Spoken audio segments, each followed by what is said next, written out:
And we kick off this evening with a look at the cinema. I'm not a complicated man. I like cinema. It's beautiful, beautiful cinema. Cinema history come to life. I found my solace in the small cinema I went to every Thursday night. I'm a professor of cinema. I go to the cinema for the stories. There was no competition between the cinema and seminar. I mean, it's not within the realm of conventional cinema. And now, here's Payson Johnson with a cinema review.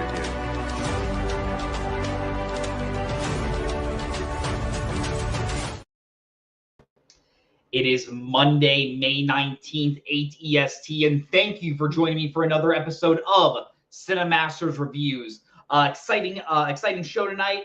We got two movies I have pretty strong feelings on. One way or another, we are going to be reviewing Final Destination Bloodlines. This is the sixth film in the Final Destination film, as well as Hurry Up Tomorrow, the new film where The Weeknd portrays himself and sort of explores a fictionalized version of something that happened to him in real life. I say we jump right in, starting with our first review of the night, Final Destination Bloodlines. Like I said, this is the sixth film in the Final Destination franchise.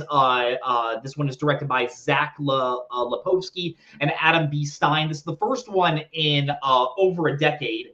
And this one follows, like all the films in those franchises, if you aren't really familiar with the format, essentially something happens to the characters in the beginning where this couple who is about to get engaged, the woman in that couple essentially sees a premonition where all the people at this restaurant are going to die. She decides to take fate into her own hands and get everyone out of that restaurant. And in doing so, it causes a chain reaction where death tries to go for everyone, for this woman, but she ends up avoiding it. So it ends up going for her family, and it ends up taking out all the members of this family one by one.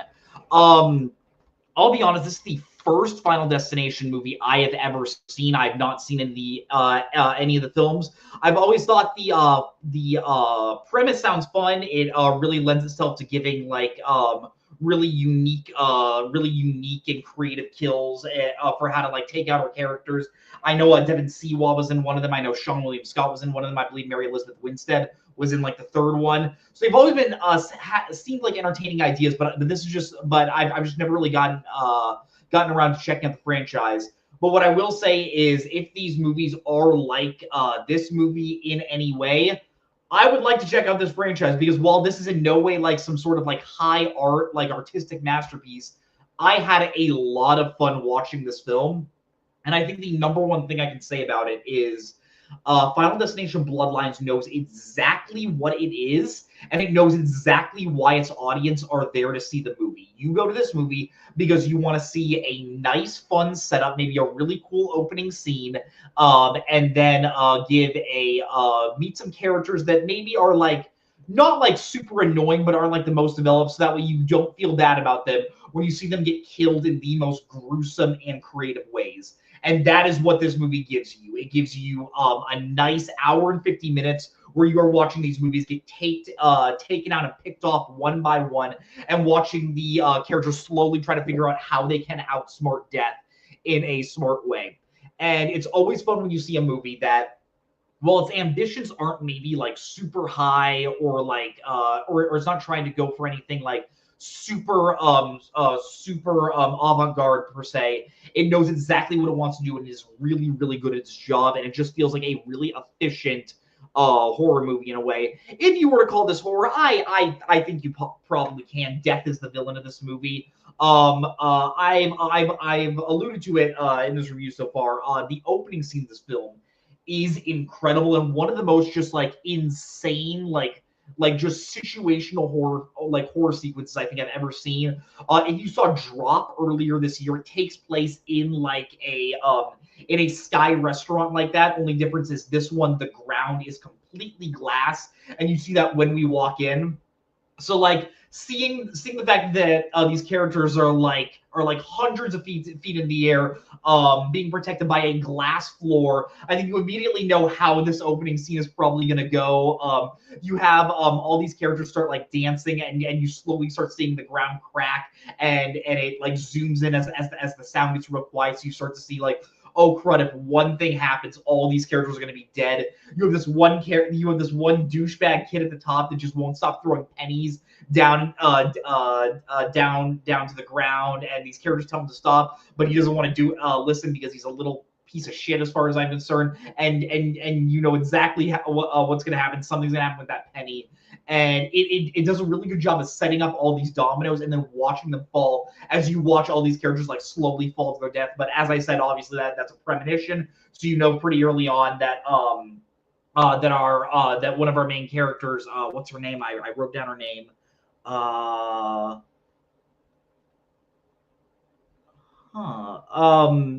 Stephanie. No, Iris. Iris is the main girl. Is the main woman who sees the premonition. Our main characters are Stephanie and Charlie, played by Caitlin Santa Wana and Teo Briones. All the cast does a pretty fine job, but you're not really here for like all of these great performances. You're really here to see these creative kills. And when we eventually do flash forward to the present, and when we start realizing that because Iris has sort of like locked herself away, Death has moved on to Iris's kids and eventually to her grandkids.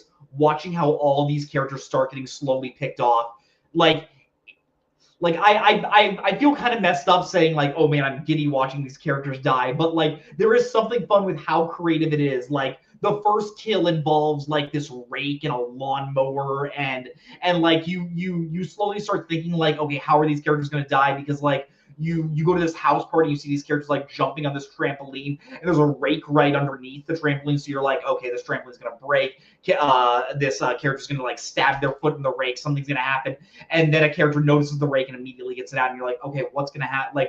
Like slowly something's going to happen. I think the thing that I think the movie does a really great job at doing is it will in a way have characters like slowly lampshade what's happening. Like Charlie is the one that believes her grandmother and is essentially told like, hey, if you don't stop Death, and or if you don't take matters into your own hand to find a solution to this, Death is going to come to you and it will eventually get to you. Charlie's pretty far on the family line, so Death has to deal with her other families first. But there comes a moment where she's talking to one of her cousins, and her cousin's just like, okay, so what do you think's gonna what are you so scared is gonna happen? Do you think that leaf blower is gonna blow leaves into that kid's face, and then he'll kick the soccer ball and he'll kick the soccer ball into my head, and then I'll be concussed? And without spoiling what happens, that all that happens, but it leads into an even more gruesome death. There are so many different situations, and like there are 4 or 5 like major gruesome death scenes in this movie, and I can very clearly picture all of them. And I think that is when the movie is selling itself on these really big like set piece kills, I think that is just really, really important. Like I said, all the kills are very grisly, very creative. There's one kill in the hospital. That is all I'm going to say, but how it uses certain technology in the hospital is super funny, and it does a really great job at like foreshadowing things. Whenever the camera like sort of like takes a little bit more time to like linger on a certain aspect of like, oh, it's going to linger on this rake, or it's going to linger on this part of the vending machine, you're like, okay, well, that's going to come back into play, and you're just waiting like, okay, what's going to happen, and then seeing, you're like, oh, but it's, man, this movie was just so much fun. Well, I said most of the performance aren't like anything special. What I will say, I think the one person that I think does a pretty good job, I want to make sure I get his name down. Owen Patrick, no, is it? It's Richard Harmon, who plays one of Stephanie's cousins.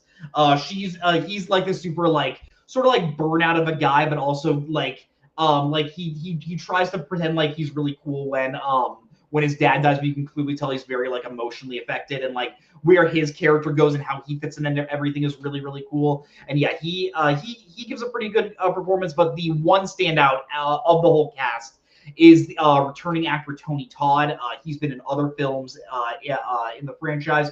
Of course, the late great Tony Todd, I believe he passed away late last year, and he has one major scene in this film, and he is an absolute powerhouse. You can tell that he was very sick while filming this scene, so it does feel very emotional. But because of that, it does kind of feel like he is sort of saying goodbye to us as an audience, and I think that was really cool, and added a little bit of heart to this movie that is just sort of like kill, all one after another.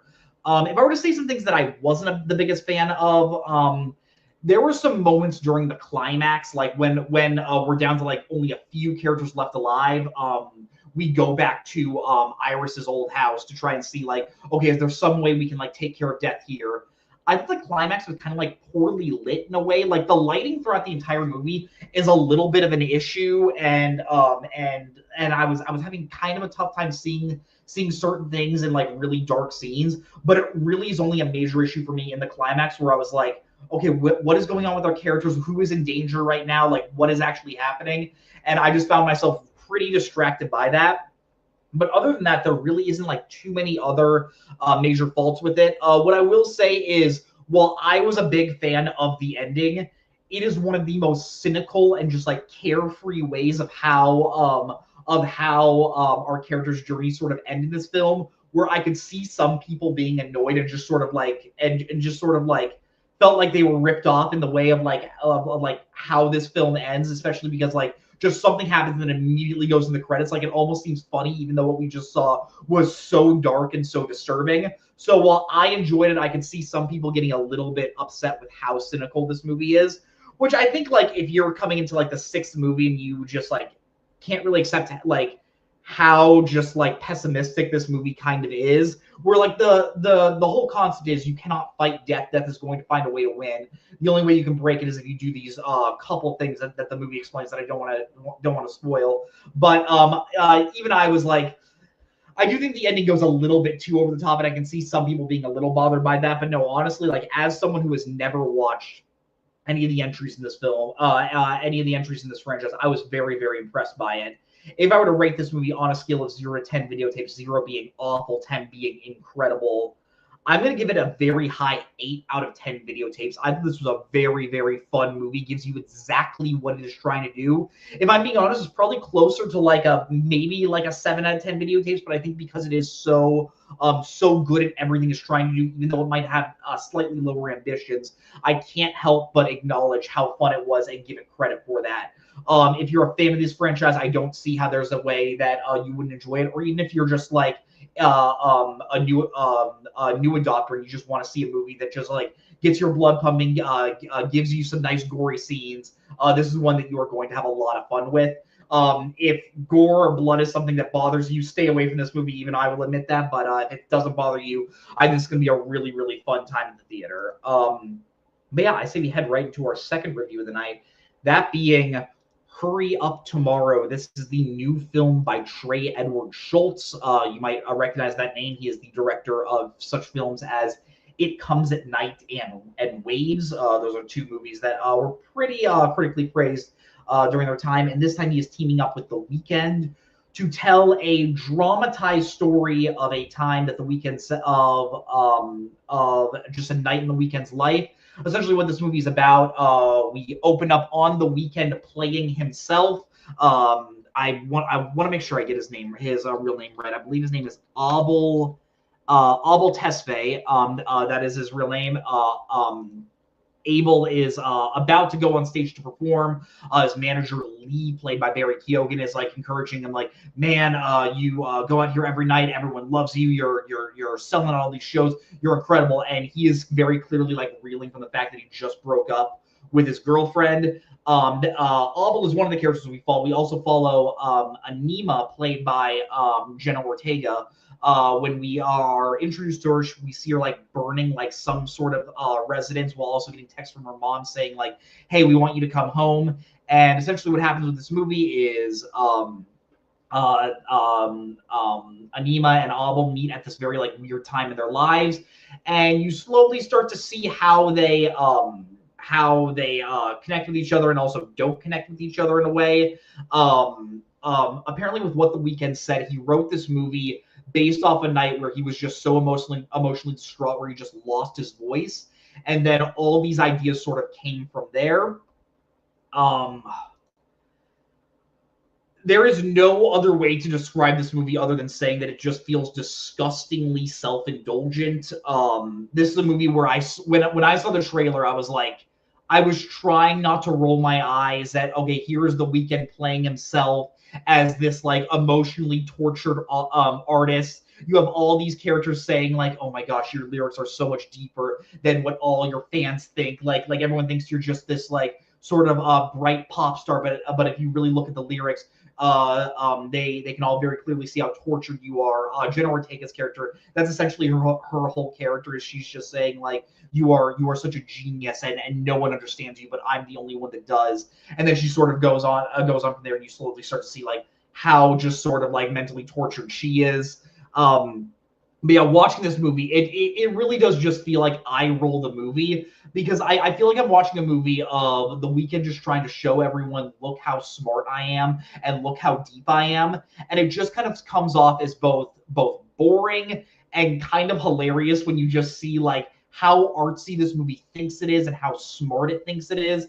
And really it just doesn't have anything of substance or noteworthy to say. Yeah, it thinks it's being an art film with how it does the filming. It honestly reminds me of like a Gaspar Noé film with how like sensory overload all the scenes is. Like there is a seizure warning at the beginning of this movie for a reason. Like I'd say like the entire first act of this film is just flashing lights. You're just on stage. You're following Abel as he's in his limo, watching all these people like take photos of him. The scenes where we cut back to Jenna Ortega's characters, like the one point where we can like breathe a sense of fresh air, that we're not just getting inundated with just like with like synthesizer sounds and just bright flashing lights. And while I can enjoy films like that, I usually am I am a fan of Gaspar Noé. I like how he does like sensory overload films can be done well. This one doesn't really have a point except just to make like, I'm gonna make you feel uncomfortable, and I'm gonna make you feel like, oh, look how edgy I am. And I just found myself so annoyed by the filmmaking of this movie. The cinematography is nice. Trey Edward Schultz is a good director from a technical point of view, even though I've never really emotionally connected with his films. I just think he makes films that are just kind of feel like a little bit like outside of the human realm in a way, where like no one really feels like real people when I'm watching the movie. And this is definitely falls into that camp for me. Jenna Ortega is doing the best she can with a role that is one of the more poorly written roles I've seen in a long time. Like the first act of this film, I don't think she has any dialogue before she meets The Weeknd. You're just watching her sort of like react to the world, like she's very clearly on the run. And then when she meets and then when she meets Abel, when they start connecting, they really only connect through like a very superficial level, which I get, that's kind of the point. And then there are scenes where like she's trying to explain his music to him while he's very clearly getting mad and getting pissed. And yeah, she is getting nothing to work with, but she is a pretty decent actress in her own right. So I can say she comes away a little bit more unscathed, which is more than I can say for Barry Keoghan. Barry Keoghan plays Abel's manager. He plays like this coked up, like super confident guy. And I just found him annoying. Like, props to Barry Keoghan. He's making a lot of choices with this role. He's always like talking like this really like sleazeball way. And every time he showed up on screen, I was just annoyed, which I can kind of tell, which I feel like was kind of the point of the movie. But like, Barry Keoghan is an actor who I adore, and all the choices he was making in this movie just were not working for me, and I just could not connect with his character. And the limited amount of screen time he had in this movie, just I was just dreading my time watching the film, like I was for the majority of the time. But really, when he was on screen, I was just like, oh, can we just get away from this guy? Yeah, it really tries to make you sympathetic towards The Weeknd and towards and towards Abel, just like as a person. But it really just makes you feel annoying because you know this movie was written by him. and the fact that you have all these other characters telling him how genius he is and how he's like the greatest musical artist ever, it really just does feel like a puff piece by The Weeknd.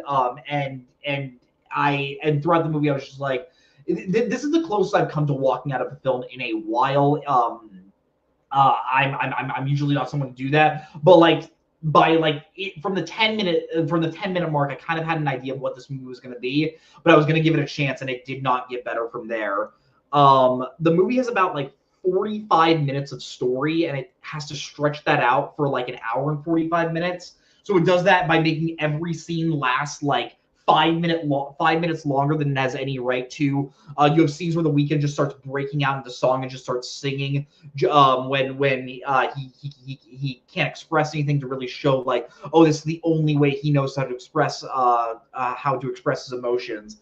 But it just ends up feeling annoying and self-indulgent. I keep just saying this. I wanted to describe what this movie what this movie reminds me of. It reminds me of a very specific movie, and it just feels like a less subtle version of that, but that would be going to spoilers, so I don't want to do that.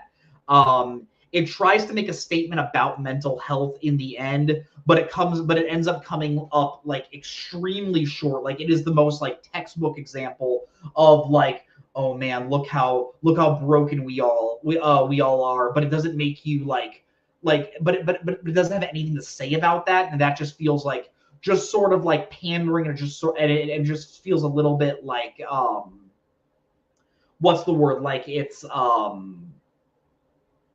it feels very exploitative. Sorry, yeah, it feels very exploitative with the way it is trying to present this. Now, granted, it is about The Weeknd, it's made by The Weeknd, so it doesn't come off quite as offensive as it possibly could. But this is a movie that you can very clearly tell things it's trying to say something grand when really it just doesn't really have anything that we haven't seen before. And the things that we haven't seen before, it just feels very, very annoying.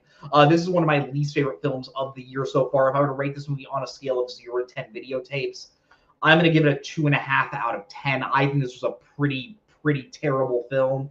It makes me like The Weeknd is someone that I've always like. I enjoy some of his music, but every time I see him in interviews and all the backstage stories I've heard about him, he just kind of seems like an asshole and just seems like a pretentious douchebag. And this movie does in no way helps his image.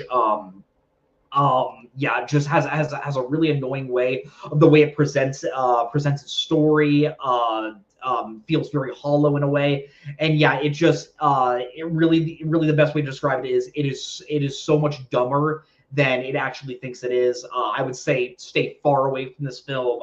This really doesn't have anything of substance to add. Trey Edward Schultz is a director. I want to like his films more, but I always find myself feeling so distant from the stories he's trying to tell.